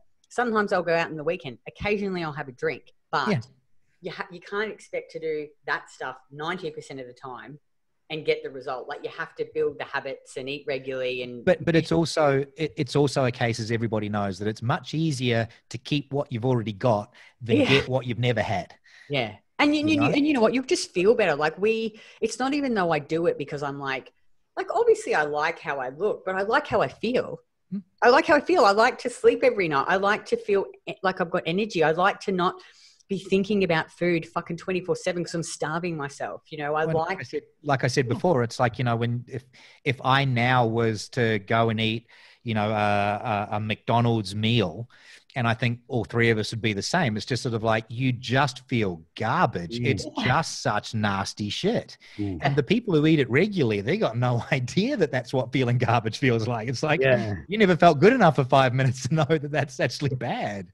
Yeah, no, I think too, like, when you find the foods that you love, it's not like last night we just had lamb with mashed potato. Like, so simple dinner, you know, like, it's, you find the food that you love, you don't get sick of eating it. But to me, it also, though, comes into, and I mean, this happens both psychologically and physiologically as well. It comes back to that wanting to perform. So for me, with my diet, it's a case of, I want to stay in the condition that I'm in. I don't find it, I find nothing worse than not having food ready. Because it's just sort of like, oh, shit, what am I going to do now? Now I've got to go and find something to eat. I'm really hungry. I want to eat something shit. And I'll just look like garbage in a week if I just ate by feel. But also it's that case of your performance and everything goes to pieces. And when you go to the gym, it goes to pieces. So the whole thing kind of works in together because it matters to me that I can keep doing my 260 for 8 on my stiff-legged deadlifts and my 600 kilo leg presses. Because that matters, I care about my performance. I keep eating the food because it means every time I bother to go to the gym and actually do my thing, I know that it'll always be there wherever I happen to be. If I go off my diet, when I did years ago, you know, go and travel overseas and spend 3 weeks of just eating whatever we ate while we were out, and it just plays havoc in everything. You look and feel so shit. But you go back to the gym and it's just, Jesus Christ, how does this get so bad so quick? I think it's even just like you say, performing the gym. It's just performing life. Like, I couldn't work the long hours that we do if I was eating dog shit food, because I like to wake up and jump out of bed every day and think, oh, fuck yeah, I feel good. I feel energized. Well, I don't know what that feels like. I tend to feel like that around about midnight, unfortunately. That's when I get my burst of energy. But I know what you mean. Yeah, you know, like, it's not even about, I mean, it is about performing the gym, but it's outside the gym, just in life. Yeah, but it's everything. You feel still happy. I think, you know, I think there's this weird kind of misconception that, you know, when you've got to prepare your food, you're like, oh, that's, you know, it's doing my head in. It's so time consuming. Like, thinking about this, I've got too much shit going on in my life. And you're just like, hold on, you've got this fucking ass backwards. Yeah. The thing that you need the most shouldn't be the thing that's stressing you out, because if you actually do it and start eating it, you will actually stress less and find other things actually improve in your life, because you're not fucking hungry and your blood sugar's not going up and down. You're not a fucking pain in the ass to be around. But more the point, more the point, you're actually spending an hour every lunchtime trying to find something to eat because you're absolutely starving. Your brain hasn't been functioning for the previous hour because so you go get another coffee and then you look for some skanky shit that costs way too much. So you're blowing, a couple $100 a week just on crappy lunches that leave you feeling average and put you in a diabetic coma in the afternoon. It's like you could spend less money, less time, have more energy, be more consistent. It's actually easier once you just spend the couple of weeks of getting in the habit of doing it. And it's tasty. Like you don't, like I think, like you eat, I know Damon eats pretty simply, steak, rice, like we eat pretty simply too, but it's tasty, like steak with salt and potato with some butter and some milk. And I drink coffee. I love coffee, eggs, cheese, juice, fruit. I make my own ice cream. I eat ice cream every night because I love ice cream. So I think, fuck it, I'm just going to eat it every night. But it's good quality, homemade, and I eat the same thing every day. And people are like, don't you get sick of that? I'm like, I just love fudge. I love ice cream. I love potatoes. Like, I've always, people go, your diet's really boring. And I go, when I want excitement, I jump out of planes or I go race super bikes around racetracks. I don't eat a plate of food. I don't get the same kind of kick that you seem to get out of that plate of food. I've also likened, this is probably an inappropriate analogy, but I've also likened it to sex and just gone, I get up in the morning, I eat my food, and it's like 6 meals per day. It's kind of like masturbating 6 times per day. If I see a really attractive person, I don't need to go off and be naughty with them or do anything else. It's like, I appreciate she's really, really attractive, but I'm good. And it's... I mean, that's very true. A lot of women in our program, once they start eating more food, they stop eating. They stop it.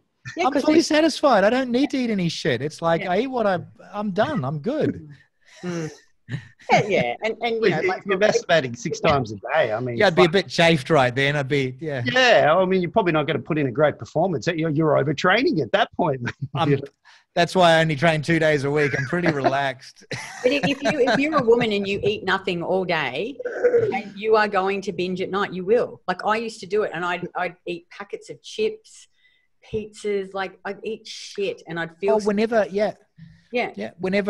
you get past that point of hunger, if I got caught up doing something, I'm amazed because, like I said, I couldn't eat McDonald's; it would just make me feel like death. But it's like if I've been 4 hours without food because something happened that took me away, which never happens, but on the rare occasion it does, it's just like the bad shit that I want to eat because I need to eat. I'm shaky. I'm like, I need to eat, and It does. Your brain plays with you. I heard a philosophy for cravings once that was that your brain basically asks you for the yummiest source of anything that you need. So if you need iron, your body could say, "Hey, have a chewy piece of cold steak," or it could say, "Have chocolate." Chocolate's not a very good source of iron, but given the chance that you will probably eat the chocolate versus the cold steak that you probably won't eat, your brain says to you, have the chocolate.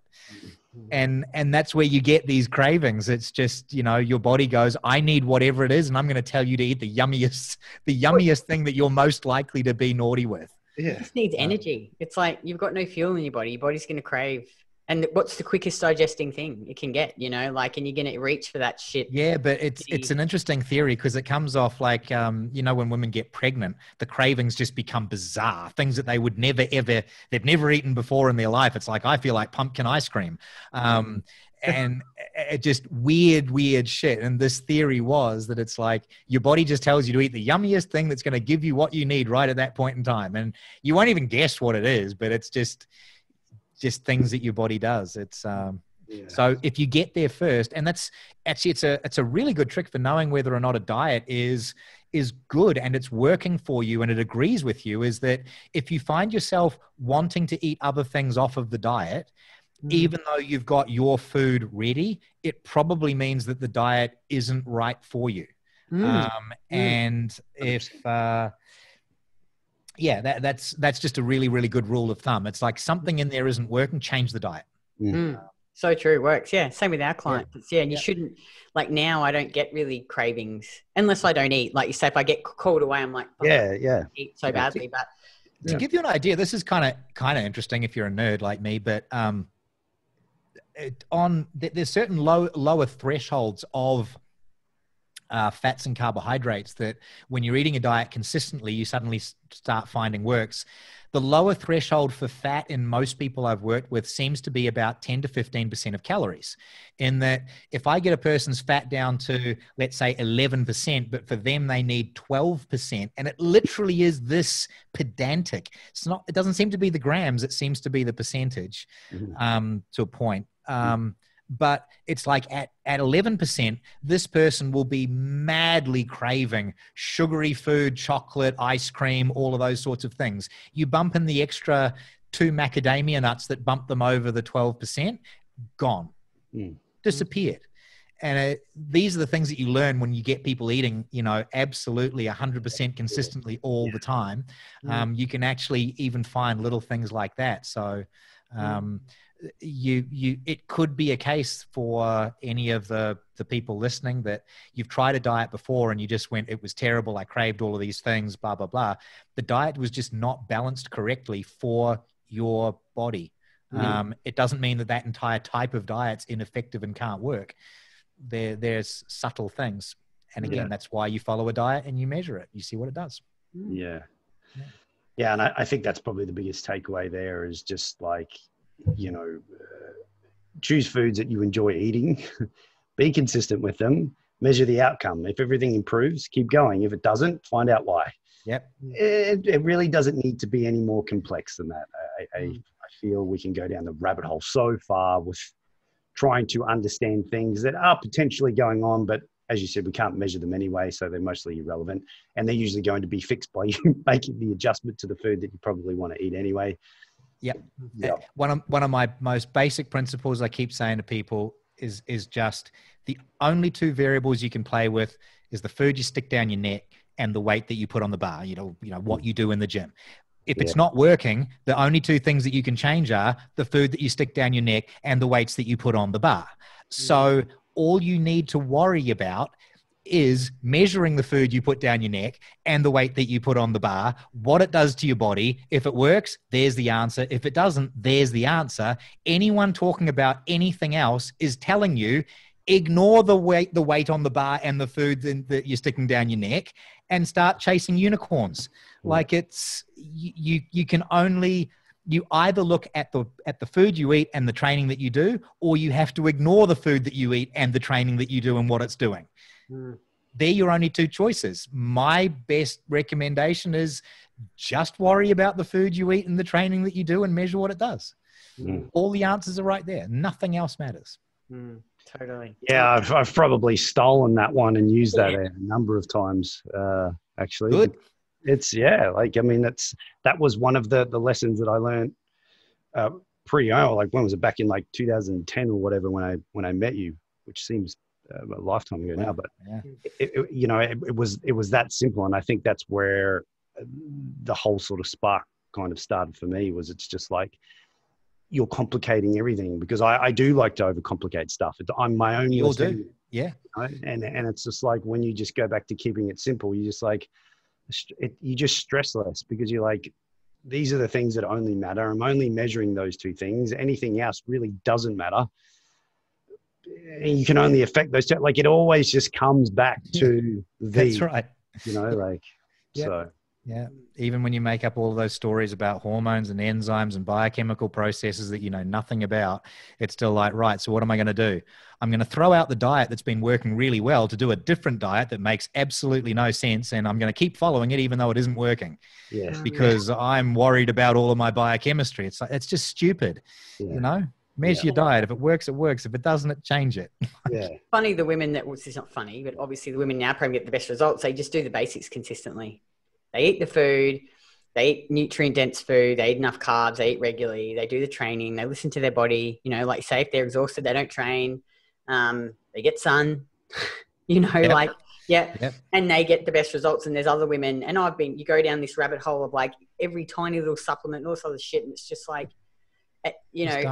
this is we talked about this before, is I did that stupid 2 months of where I was like just doing too much training, and my sleep just went so shit, and I upped all my food, but it's like, obviously you can only eat so much food to counteract, like, it's not going to matter. Like, you're just doing too much training.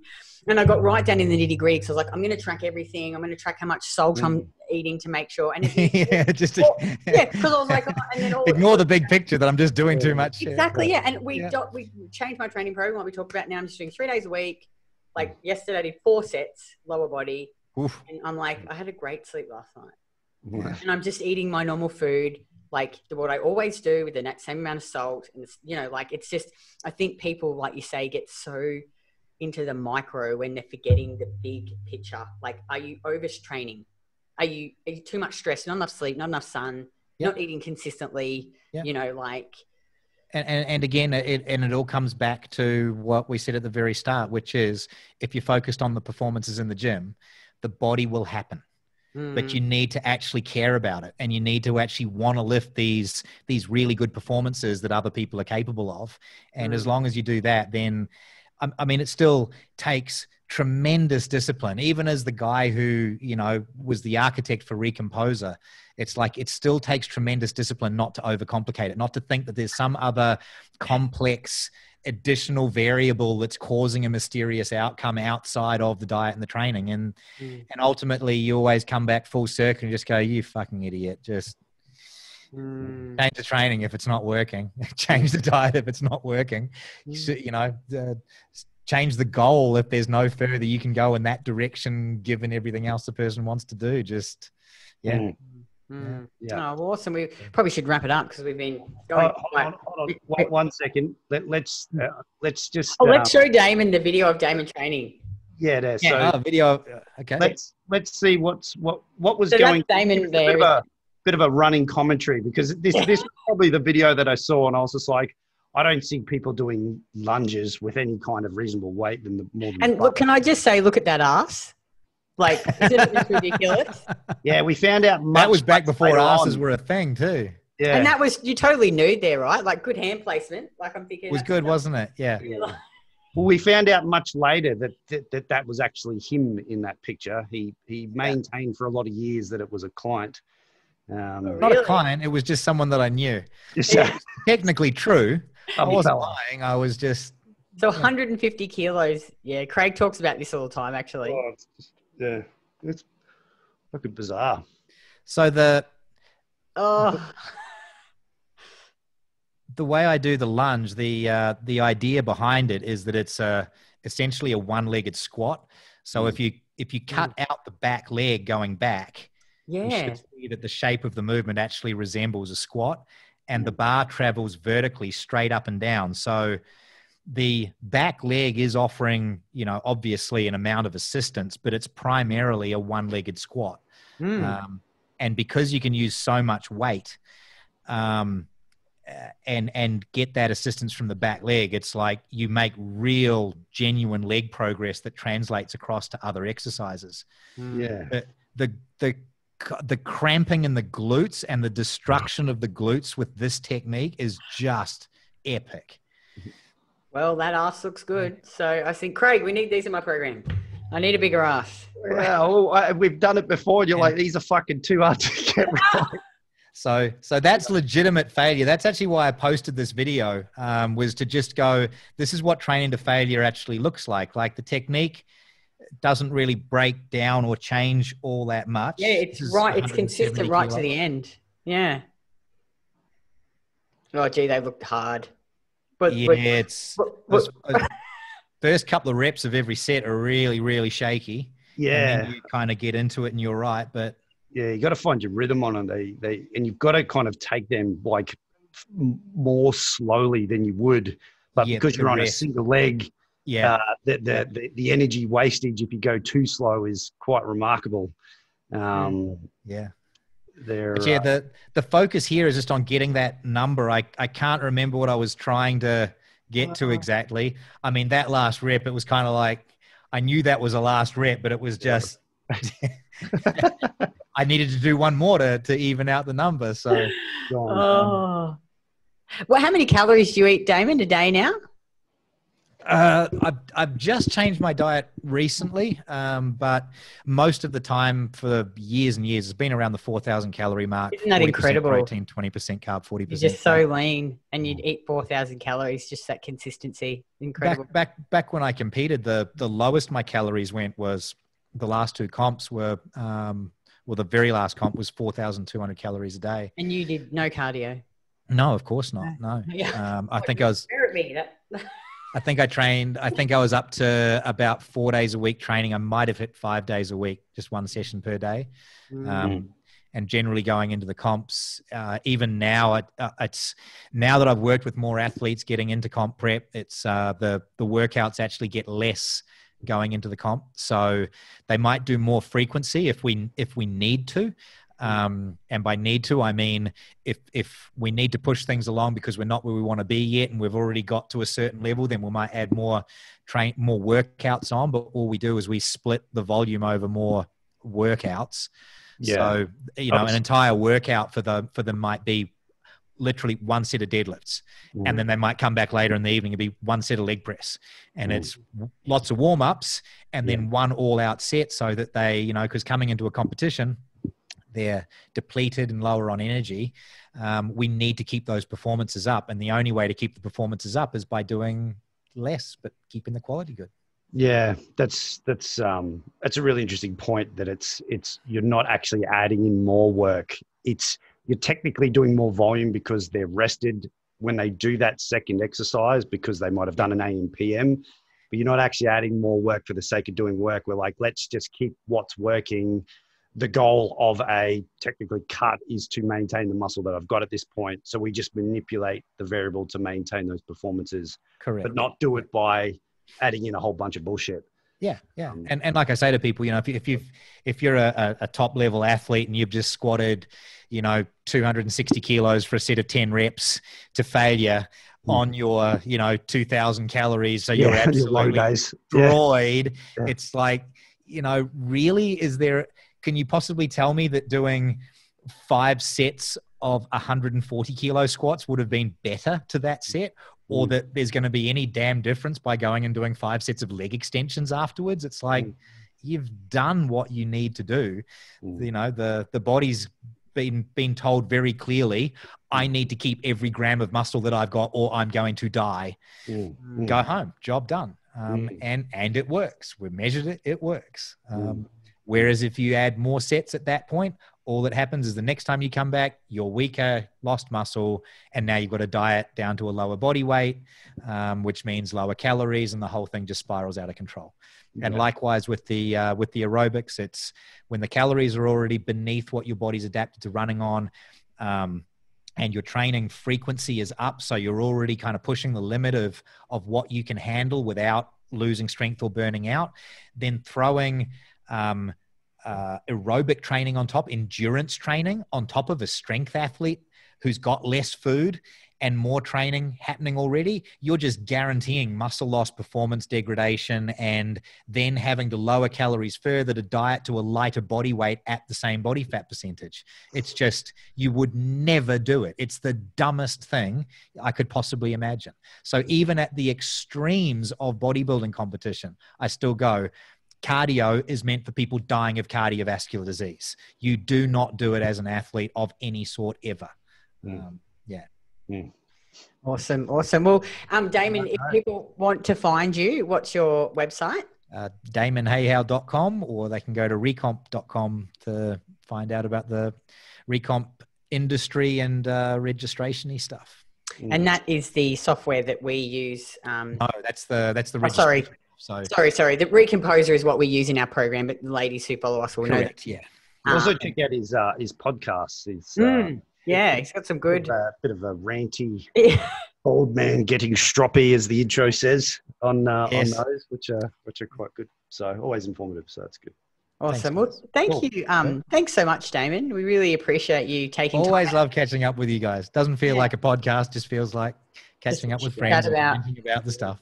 Oh, and look, I just want to throw in there, because I know that, you guys about this is cheesy, but like the ladies that are listening, like you will just be so much more empowered deadlifting and squatting and, getting strong in the gym than you ever will doing cardio. And it is just like, and I know this will sound silly, but like I feel quite powerful being strong, like having big shoulders and big, you know, like some guy can lift more than some guys, which is really cool, you know. And it's really, really cool. I love that. Yeah, there's nothing more fun than, you know, having a girl that you're training, take them into the gym and getting on the working in with the guy and then out lifting him and just going, we're just warming up, you know. Do you want to do another set? Oh, you don't? Okay, bye. Yeah. It's so good. And I really believe that the principles that you learn in lifting, the discipline, the grit, you know, like if you can master this and play the long game, it really does flow into other areas of your life because you just hugely, yeah. Like, actually, can I add one more thing, just continuing on what you're talking about there too, which is for any of the guys or girls out there listening.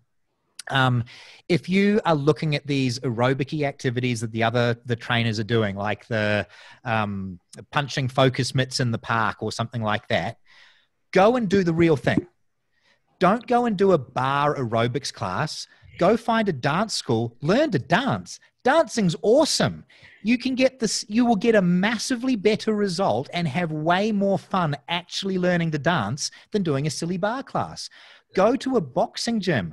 I've got a heap of friends who are in boxing, great guys. They're sweaty places. But every girl that I know who's gone to a boxing gym and actually got into doing some actual boxing training, it's like you learn some self-defense and it's way more fun than doing any of that boxy sort of stuff. Any of those activities in the fitness industry, please forget the fitness industry. Don't do the silly classes. Go off and do the real thing, because the real thing is really cool. It's more fun and you'll become a better person. You'll become empowered. You'll have more fun. You'll actually learn something new and better, and you'll get good at something. Dancers have great bodies, so go learn to dance if that's what you want to do, if weight training isn't for you. So what you're saying, Damon, is that you should train specifically for your goal?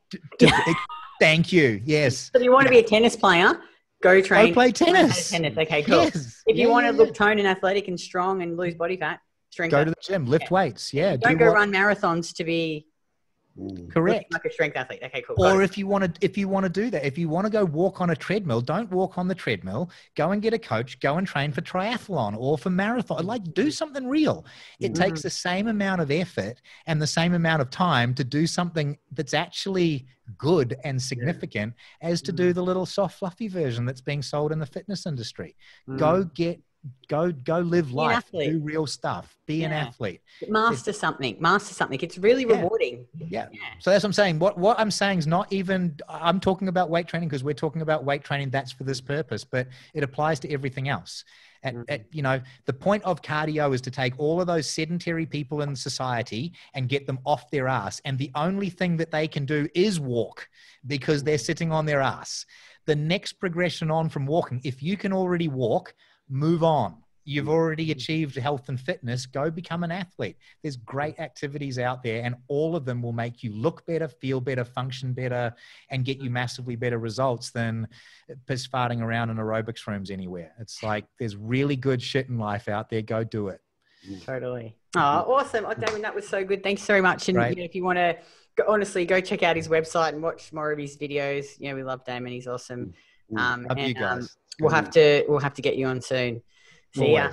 Bye. Yeah. Bye-bye. Thanks, bro. Cheers. Bye.